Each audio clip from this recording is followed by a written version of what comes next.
చిత్తూరు జిల్లా కుప్పం నియోజకవర్గంలోని బోదగుట్లపల్లె గ్రామాన్ని ఆంధ్రప్రదేశ్ మాదిగ కార్పొరేషన్ చైర్మన్ శ్రీమతి ఉండవల్లి శ్రీదేవి సందర్శించారు. ఈ సందర్భంగా గ్రామస్తులు మరియు ఎంఆర్పీఎస్ కార్యకర్తలు ఆమెకు ఘన స్వాగతం పలికారు. ఈ సందర్భంగా శ్రీమతి ఉండవల్లి శ్రీదేవి మీడియాతో మాట్లాడుతూ మాదిగల సంక్షేమం అభివృద్ధి పరంగా నా వంతు కృషి చేస్తానని అన్నారు.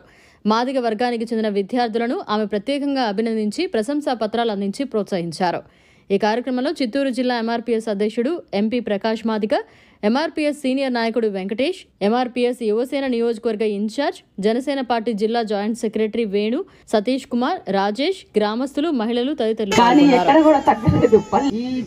ఊరు రావటం మరి మీ అందరి యొక్క ప్రేమాభిమానాలు పంచుకోవటం నాకు చాలా సంతోషంగా ఉంది. అయితే ఇక్కడికి వస్తే నాకు ఒకటే అనిపించింది, చిన్నప్పుడు నేను తాడికొండ అని ఒక మాదిగ పల్లెలో పుట్టా. అక్కడ చదువుకోవడానికి లైట్స్ సరిగ్గా ఉండవు. ఈ ఇల్లు సేమ్ నాకు అదే గుర్తొస్తుంది, మళ్ళీ మా పల్లెకి వచ్చానా అని. ఎప్పుడు కూడా పల్లెలంటే ఊరు చివర ఉంటాయి. సో నేను బెంగళూరులో ఎంబీబీఎస్ చదివాను. నేను ఎంత చదివినా ఎంత పైకి ఎక్కినా కానీ శ్రీదేవి అంటే మాదిగ పల్లెలో పుట్టిన అమ్మాయి కనుక అక్కడ ఎలా ఉండేదంటే అసలు లైట్స్ సరిగ్గా ఉండేవి కాదు. మీకు లైట్స్ బాగా వస్తున్నాయో, గుడ్డి లైట్స్ ఉంటాయి, చదువు లైబ్రరీస్ ఉండవు. మనకి సామాజికంగా ఇంకా మన పిల్లల్ని మనం పైకి లాగలం. అందుకే బాగా చదవాలని అప్పుడే డిసైడ్ అయ్యాను. నేను చిన్నప్పుడు ఇలాగా ఈ చిన్నపిల్లల్లాగా స్కూల్కి వెళ్తే మా మదర్ హెడ్ మిస్ట్రెస్ అయితే ఆమె స్కూల్కి పొద్దున్నే వెళ్ళినప్పుడు మేము కూడా పలక అవి తీసుకొని ఆమెతో పాటు వెళ్ళేవాళ్ళం. అయితే నేను క్లాస్లో కూర్చున్నప్పుడు చాలామంది కూర్చొని ఉంటారు, వాళ్ళందరూ చౌదరీస్, రకరకాల కాపులు వాళ్ళంతా. సో వాళ్ళందరూ కూడా ఏదన్నా మ్యాథమెటిక్స్లో ఏదైనా ఒక సమ్ అంటే ఒకటి చెయ్యండి అన్నప్పుడు లేదా ఒక క్వశ్చన్ అడిగినప్పుడు వాళ్ళు నన్ను అడిగేవాళ్ళు, దీనికి ఆన్సర్ చెప్తావా, నీకు ఒక లడ్డు ఇస్తాము, లేదా ఇంట్లో తెచ్చుకుంటారు కదా. సో నన్ను బ్రైబ్ చేస్తుండేవాళ్ళు అనమాట, ఇది ఇస్తాను అది చెప్తావా అని. సో నేను అప్పుడు అనుకున్నా, అంటే ఇప్పుడు ఇక్కడ క్యాస్ట్ కులం ఇక్కడ కన్సిడర్ కావట్లేదు, చూడలేదు. చదువే ఇక్కడ ఎంత పెద్ద కులాల్లో పుట్టినా మళ్ళీ వాళ్ళు అడుగుతుంది. మీ అందరికి తెలిసే ఉంటుంది, నేను బెంగళూరులో చదువుకున్నా, కేసెట్లో నాకు సీట్ వచ్చింది. అయితే మా తండ్రి గారు నన్ను కష్టపడి ఎట్లా పంపించారు బెంగళూరు.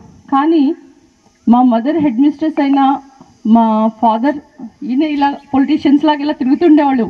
పొలిటీషియన్స్ అంటే ఎవరో తెలుసా మీకు? వాళ్ళు ఎలా ఉంటారంటే మీ భార్యకి ఒంట్లో బాగాలేదంటే వెంటనే ఫోన్ చేసి వాళ్ళ కార్యకర్తకు, అరే వదినమ్మకు బాగాలేదురా, నువ్వు తీసుకెళ్ళి చూపించంటారు. అదే ఊర్లో ఎవరన్నా బాగోపోతే ఫస్ట్ వాళ్ళే వచ్చి మిమ్మల్ని చూపిస్తారు. అంటే ఏంటంటే కుటుంబం పడుతున్న వాళ్ళంతా కనుక వాళ్ళ దగ్గరలో 10 రూపాయలు ఉన్నా మీ కొరకే పెట్టాలనుకుంటారు. అలాంటి నేచర్ మా తండ్రి గారికి ఉండేది. నేను కాలేజ్కి వెళ్ళినప్పుడు కాలేజీలో ఫీజు కట్టడానికి అంటే మనకి 5,000 అట్లా అయ్యేది, మెస్ బిల్ కానీ, లేకపోతే ప్రతి సంవత్సరం ఒక ఫీజు కట్టాలి, ఒక 20. ఇలాగా చాలా కాలేజెస్ రాలేదు, అందరూ ఇక్కడికే వచ్చి అబ్రాడ్ నుంచి కానీ లండన్, చాలామంది మన ఆంధ్ర ఎవరైతే సెటిల్ అయ్యారో వాళ్ళందరూ ఇక్కడ బెంగళూరు చదువుకునేవాళ్ళు, లేకపోతే నార్త్ ఇండియాలో సపోజ్ పంజాబ్ అని, బీహార్ ఒక స్టెప్ ఎదగలం.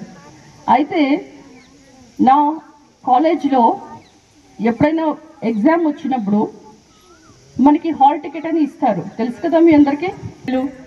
కాలేజ్ బిల్లు ఒక 10,000 ఇవన్నీ కట్టాలి అంటే అప్పుడు మన దగ్గర డబ్బులు ఉండేవి కాదు. అయితే నా ఫ్రెండ్స్ అందరూ కూడా వెళ్ళిపోయి తెచ్చేసుకొని ఎగ్జామ్ రోజు కాలేజ్కి వెళ్ళిపోయి తర్వాత సార్ నాకు హాల్ టికెట్ ఇవ్వండి అంటే వాళ్ళు నీ బిల్ ఇంత ఉంది కదా కడితేనే ఇస్తామనేవాళ్ళు, అప్పుడుగానే కడతామని.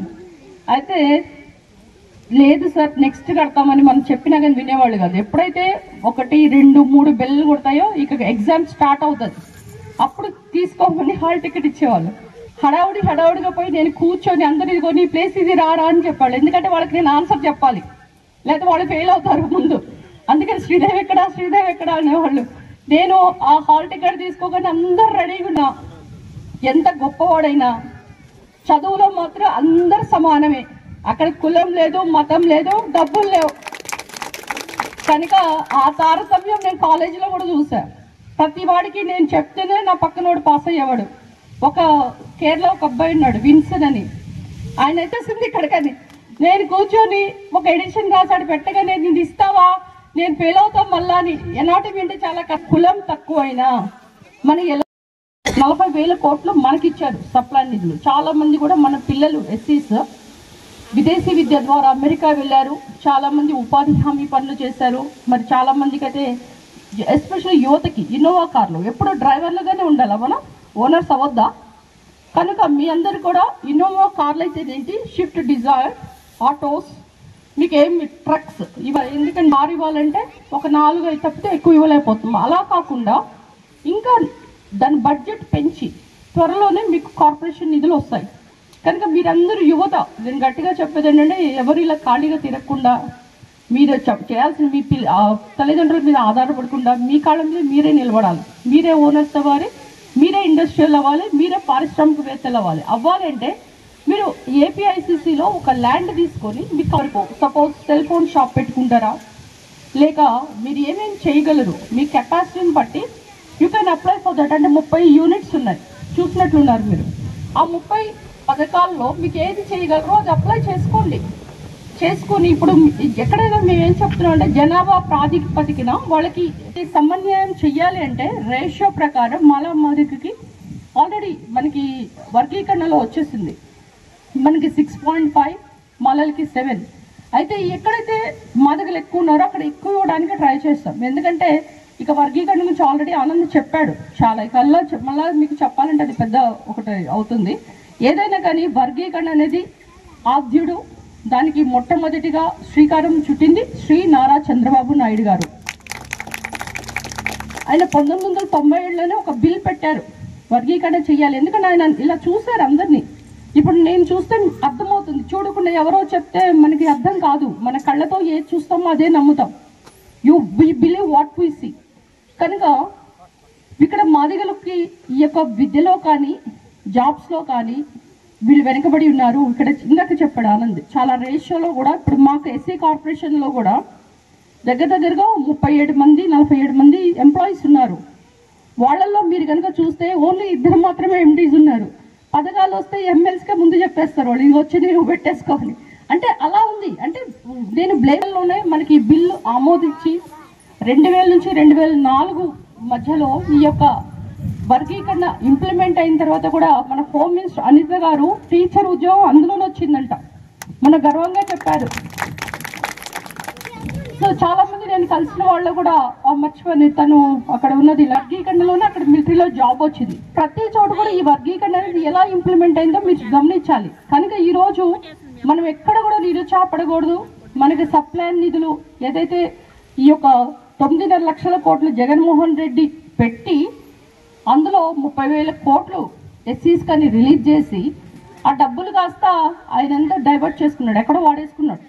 అలా కాకుండా ఈరోజు చిత్తశుద్ధితో చంద్రబాబు నాయుడు గారు మనకి 340 కోట్లు ఇస్తూ మళ్ళా 2025 to 26 బడ్జెట్లో 20,000 కోట్లు ఇచ్చారు. అందులో మనకి ఎంత వస్తుందో చూడాలి.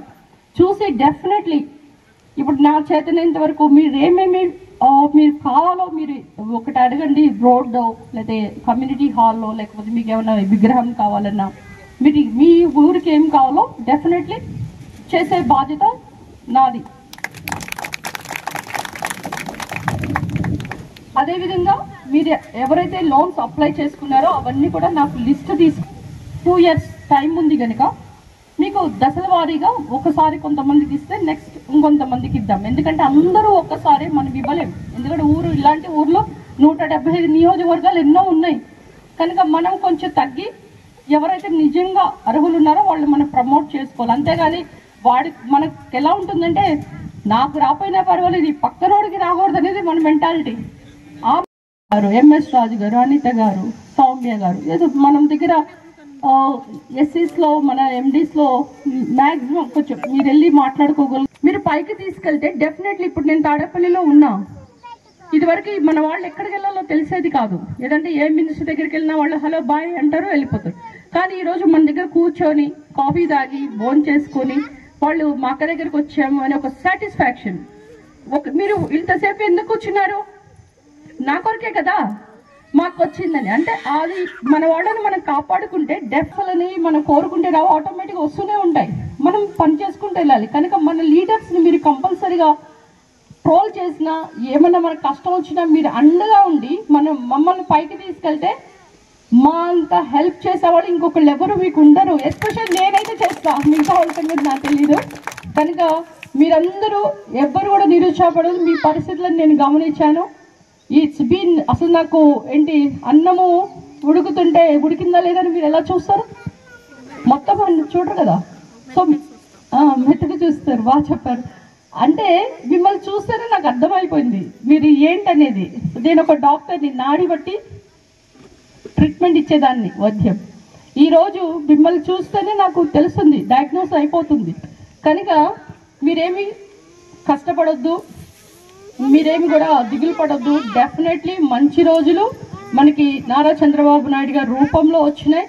మన అమరావతి ఎలా నేను అక్కడ క్యాపిటల్ ఎమ్మెల్యేగా ఉన్నానో మళ్ళీ ఇప్పుడు అది డెవలప్ అవుతుంది. అయితే ఎప్పుడైతే తెలుగుదేశంకి కష్టం వచ్చిందో, ఎంత పెద్ద మహాభావులు ఎవరైతే పెద్ద లెవెల్లో ఉన్నారో ఎవ్వరు కూడా ఏం చేయలేకపోయారు. కానీ శ్రీదేవి తాడికొండ ఎమ్మెల్యే మాత్రం తెలుగుదేశం పక్కన నుంచొని తెలుగుదేశానికి ఒక ఊపిరి పోస్తుంది. అది మాత్రం మీరందరూ గమనించాలి. ఎందుకంటే అప్పుడే నిజంగా అందరిలో చైతన్యం వచ్చింది. ఏంటి ఒక ఎస్సీ అమ్మాయి, అందరూ ముగ్గురు రెడ్లు ఓట్లేశారు, ఒక ఎస్సీ శ్రీదేవి చేసింది అంటే ఏంటంత ధైర్యం? ఒక ఎస్సీ మాదిగా ఆమెకి ఇంత ధైర్యం ఏంటి? ఎక్కడి నుంచి వచ్చింది? ఎక్కడి నుంచి ఉండదు.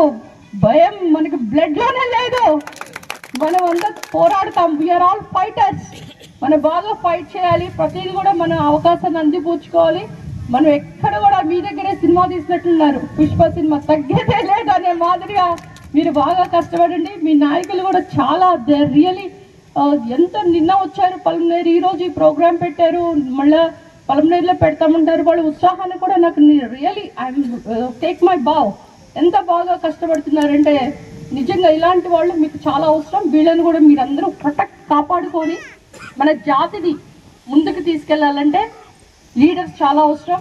డెఫినెట్లీ నేను తాడేపల్లి వెళ్ళిన తర్వాత మీకు ఎలా చేయాలో ఏం చేయాలో నా సైడ్ నుంచి అయితే తప్పనిసరిగా ఈ ఊరికి ఏదైనా చేసే చూపిస్తానని కూడా ఈరోజు గట్టిగా చెప్తూ, మరి నాకు ఈ అవకాశం ఇచ్చిన మీ అందరికీ కూడా మరొక్కసారి నా హృదయపూర్వక ధన్యవాదాలు తెలుపుతూ, ఇక్కడ వేదిక మీద ఉన్న ఈ కుప్పం ప్లస్ రామకుప్పం నుంచి మీరందరూ కూడా ఇందా నుంచి చూస్తున్నా, పాపం ఇంత షీస్ బిన్ టూ ఏజ్డ్ అయినా కానీ ఎక్కడ కూడా వెళ్తాము అలా. ఐ మీన్ డిసిప్లిన్, క్రమశిక్షణ ఎక్కడ తగ్గలేదు. అంటే క్రమశిక్షణకి మారు పేరే మన మాదిగ జాతి అని కూడా మీరు ఈరోజు నిరూపించారు. కనుక మీరెవ్వరు కూడా ఇదే స్ఫూర్తితో ముందుకెళ్ళండి. రానున్న రోజుల్లో మనం మీకు ఎవరికి ఏం పథకాలు కావాలో మీరు అప్లై చేసుకుంటే ఎండిఓ లెవెల్లో మీ యొక్క పథకం అనేది, అంటే మీరు అర్హులైతే డెఫినెట్లీ మీరు సివిల్ స్కోర్స్లో ఓకే అయితే మీకు డెఫినెట్లీ వస్తుంది. ఎవరు ఆపడానికి ఇప్పుడు లాస్ట్ టైం అలా కరప్షన్ అయ్యి చాలా గొడవలు అయినాయి. కనుక ఈసారి ఎవ్రీథింగ్ ఈజ్ ట్రాన్స్పరెంట్, పారదర్శకంగా నడుస్తుంది. ఇక్కడ ఎవరు ప్రమేయం కూడా అవసరం లేదు, ఒక ఈడీ అవసరం లేదు, మీకు ఎవరు రికమెండేషన్. మరిన్ని అప్డేట్స్ కోసం మన HN9 టీవీ ఛానల్ ని సబ్స్క్రైబ్ చేసుకోండి.